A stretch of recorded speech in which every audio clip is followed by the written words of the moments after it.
ଯେତେବେଳେ ଭଗବାନ ଘରେ ବାସ କରନ୍ତି ସେତେବେଳେ ମିଳିଥାଏ ଏହି ସବୁ ସଂକେତ। ନମସ୍କାର ଦର୍ଶକ ବନ୍ଧୁ, ଜୟ ଜଗନ୍ନାଥ।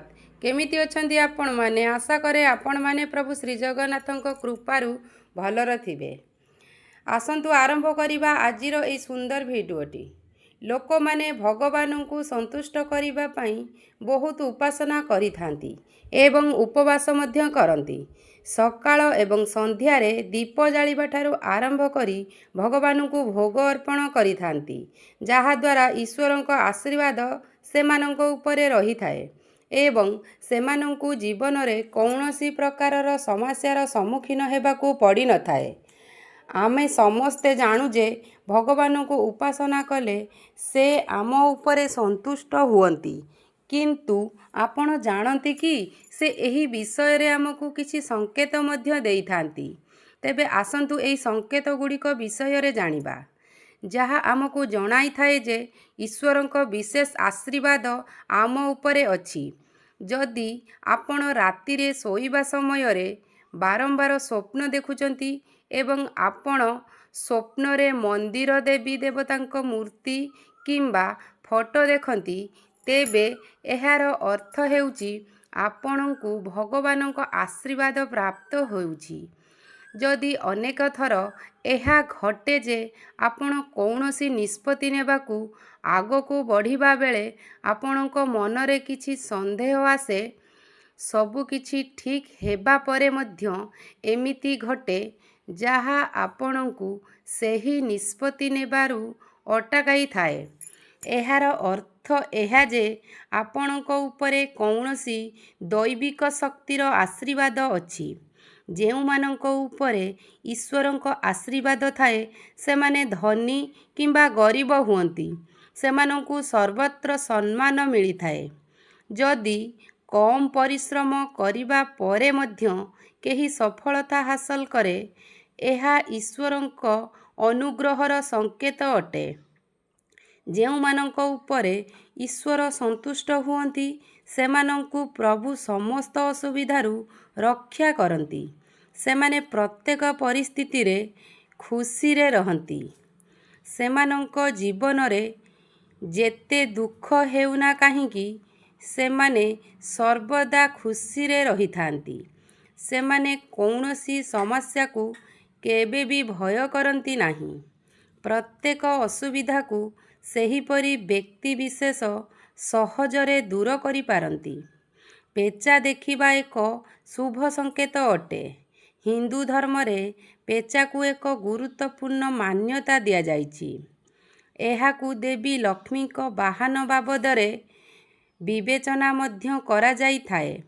ତେଣୁ ଯଦି ଆପଣ କୌଣସି ସ୍ଥାନରେ ପେଚା ଦେଖନ୍ତି, ତେବେ ଏହା ଏକ ଶୁଭ ସଂକେତ ଭାବରେ ବିବେଚନା କରାଯାଇଥାଏ।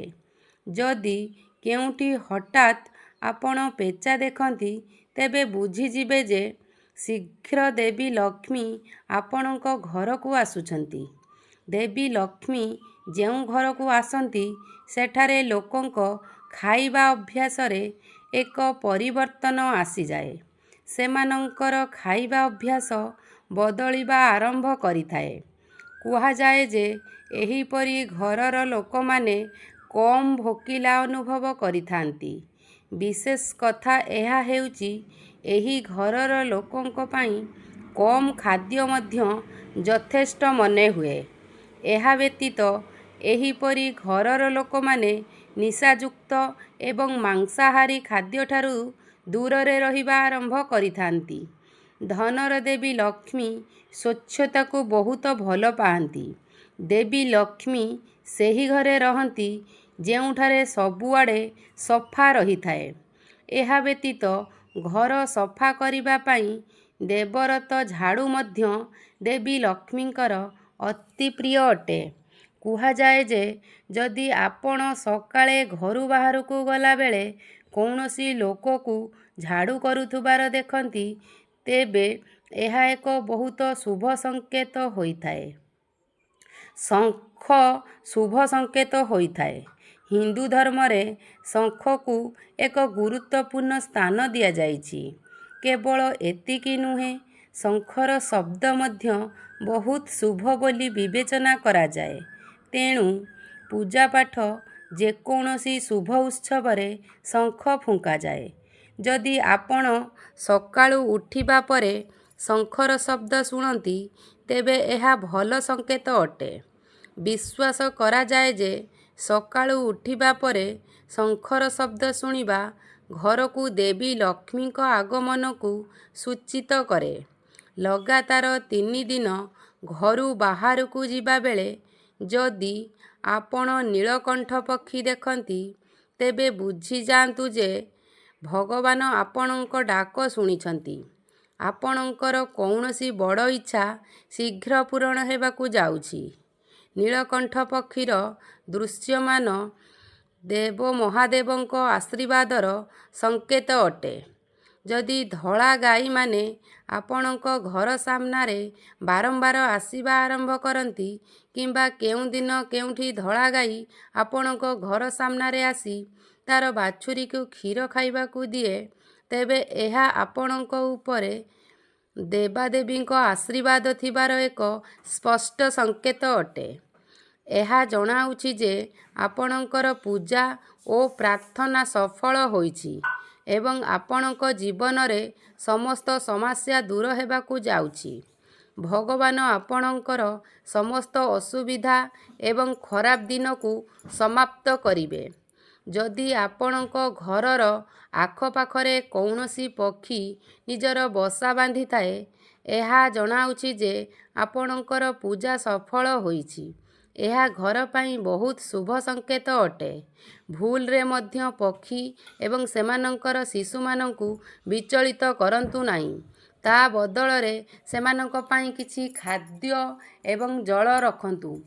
ଯଦି ପୂଜା କରିବା ସମୟରେ ଆପଣ ଏତେ ଭାବପ୍ରବଣ ହୋଇଯାଆନ୍ତି ଯେ ଆପଣଙ୍କ ଆଖିରୁ ଲୁହ ଝରିବାକୁ ଲାଗେ, ତେବେ ଏହା ଏକ ସଂକେତ ଅଟେ ଯେ ଈଶ୍ୱର ଆପଣଙ୍କ ହୃଦୟର ପୀଡ଼ାକୁ ବୁଝିଛନ୍ତି। ଯଦି ଆପଣ ସକାଳେ ପୂଜା କରିବା ପରେ ଘରୁ ବାହାରୁଥିବା ବେଳେ ମାଙ୍କଡ଼ମାନଙ୍କର ଗୋଷ୍ଠୀ ଦେଖନ୍ତି, ତେବେ ଏହାର ଅର୍ଥ ମଧ୍ୟ ଆପଣଙ୍କର ପୂଜା ସଫଳ ହେବାକୁ ଯାଉଛି ଏବଂ ଭଗବାନ ଆପଣଙ୍କ ପ୍ରତି ଦୟାଳୁ ଅଟନ୍ତି। ସେହି ମାଙ୍କଡ଼ମାନଙ୍କୁ ଖାଇବାକୁ ଦେବାକୁ ଚେଷ୍ଟା କରନ୍ତୁ। ଯଦି ଆପଣ ଘରେ କୌଣସି ଧୂପକାଠି, ରୁମ୍ ସ୍ପ୍ରେ କିମ୍ବା କୃତ୍ରିମ ଧୂପ ବିନା ହିଁ ସୁଗନ୍ଧ ଏବଂ ସତେଜତା ଅନୁଭବ କରୁଛନ୍ତି, ତେବେ ବୁଝିବାକୁ ହେବ ଯେ ଆପଣ ଭଗବାନଙ୍କ ଦ୍ୱାରା ଆଶୀର୍ବାଦ ପ୍ରାପ୍ତ ଏବଂ ଆପଣଙ୍କ ଦିନ ଯଥାଶୀଘ୍ର ପରିବର୍ତ୍ତନ ହେବାକୁ ଯାଉଛି। ପୂଜା କରିବା ସମୟରେ ଘରେ କୌଣସି ଅତିଥିଙ୍କ ଆଗମନ ମଧ୍ୟ ଈଶ୍ୱରଙ୍କ ଅନୁଗ୍ରହର ସଂକେତ ଅଟେ। ଯଦି ଅତିଥି ଉପହାର ନେଇ ଆସନ୍ତି, ତେବେ ଏହା ଏକ ସ୍ପଷ୍ଟ ସଂକେତ ଅଟେ ଯେ ଈଶ୍ୱର ଆପଣଙ୍କର ଉପାସନା ଗ୍ରହଣ କରିଛନ୍ତି। ପୂଜା ସମୟରେ ଯଦି ଦୀପ ହଠାତ୍ ଜୋରରେ ଜଳିବା ଆରମ୍ଭ କରେ, ତେବେ ବୁଝିଯାଆନ୍ତୁ ଯେ ଆପଣଙ୍କର ପୂଜା ସଫଳ ହେବାକୁ ଯାଉଛି ଏବଂ ଈଶ୍ୱରଙ୍କ ଅନୁଗ୍ରହରେ ଆପଣଙ୍କର ଦୁଃଖର ଦିନ ଶୀଘ୍ର ସମାପ୍ତ ହେବ।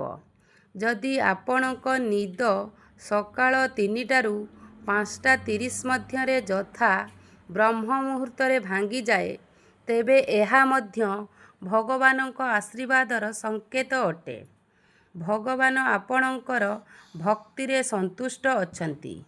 ଜଣେ ବ୍ୟକ୍ତି ଯାହାର ନିଦ ହଠାତ୍ ରାତି 3ଟା ବେଳେ ଭାଙ୍ଗିଯାଏ, ସେଥିପାଇଁ ଏମିତି ମାନ୍ୟତା ଅଛି ଯେ ରାତି 3ଟା ପରେ ସମସ୍ତ ଦେବାଦେବୀଙ୍କ ଶକ୍ତି ଜାଗ୍ରତ ହୋଇଯାଇଥାଏ ଏବଂ ସେମାନେ ଆପଣଙ୍କୁ କିଛି କହିବାକୁ ଚାହୁଁଛନ୍ତି।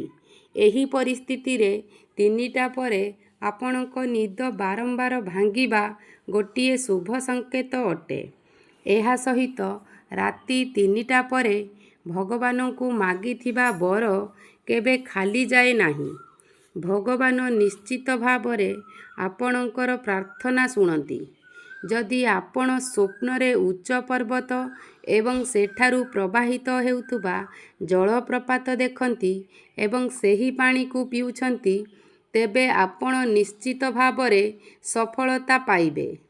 ଯଦି ଆପଣ ନିଜର ଶିକ୍ଷାର ଉପଯୁକ୍ତ ବ୍ୟବହାର କରି ଆପଣଙ୍କ ପରିବାରକୁ ଚଳାଇବାରେ ସକ୍ଷମ, ତେବେ ଏହା କେବଳ ଭଗବାନଙ୍କ କୃପା ଦ୍ୱାରା ହିଁ ସମ୍ଭବ ହୋଇଥାଏ। ଦୁନିଆରେ ଏପରି ଅନେକ ଲୋକ ଅଛନ୍ତି ଯେଉଁମାନେ ଶିକ୍ଷିତ ହୋଇଥିଲେ ମଧ୍ୟ ଶିକ୍ଷାର ସଠିକ୍ ଉପଯୋଗ କରିବାରେ ସକ୍ଷମ ହୁଅନ୍ତି ନାହିଁ। ଯେଉଁମାନଙ୍କର ସ୍ୱାସ୍ଥ୍ୟ ଭଲ ଥାଏ ସେମାନେ ମଧ୍ୟ ଈଶ୍ୱରଙ୍କର ବିଶେଷ ଆଶୀର୍ବାଦ ପାଇଥାନ୍ତି।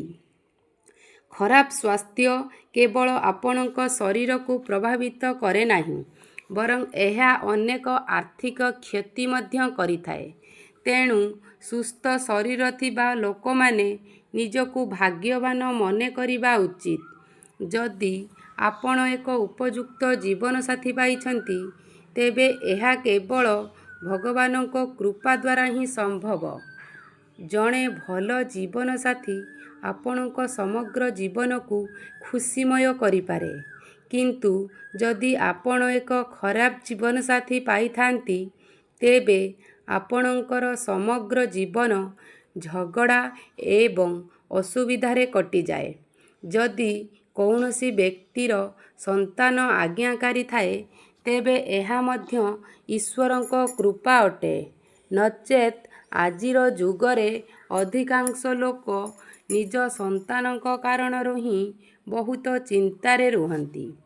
ଯେଉଁମାନଙ୍କର ଭୁଲ ଓ ଠିକ୍ ମଧ୍ୟରେ ପାର୍ଥକ୍ୟ କରିବାର କ୍ଷମତା ଥାଏ, ସେମାନଙ୍କୁ ନିଶ୍ଚିତ ଭାବେ ତାଙ୍କ କୁଳଦେବତା ବା କୁଳଦେବୀଙ୍କ ଆଶୀର୍ବାଦ ପ୍ରାପ୍ତ ହୋଇଥାଏ। ଯେଉଁମାନେ ସ୍ୱପ୍ନରେ ଦେବାଦେବୀଙ୍କୁ ଦେଖନ୍ତି, ସେମାନଙ୍କୁ ଭଗବାନଙ୍କ ଦ୍ୱାରା ଆଶୀର୍ବାଦ ମିଳିଥାଏ। ନଚେତ୍ ସମସ୍ତଙ୍କ ପାଇଁ ଈଶ୍ୱରଙ୍କୁ ଦେଖିବା ସମ୍ଭବ ହୋଇନଥାଏ।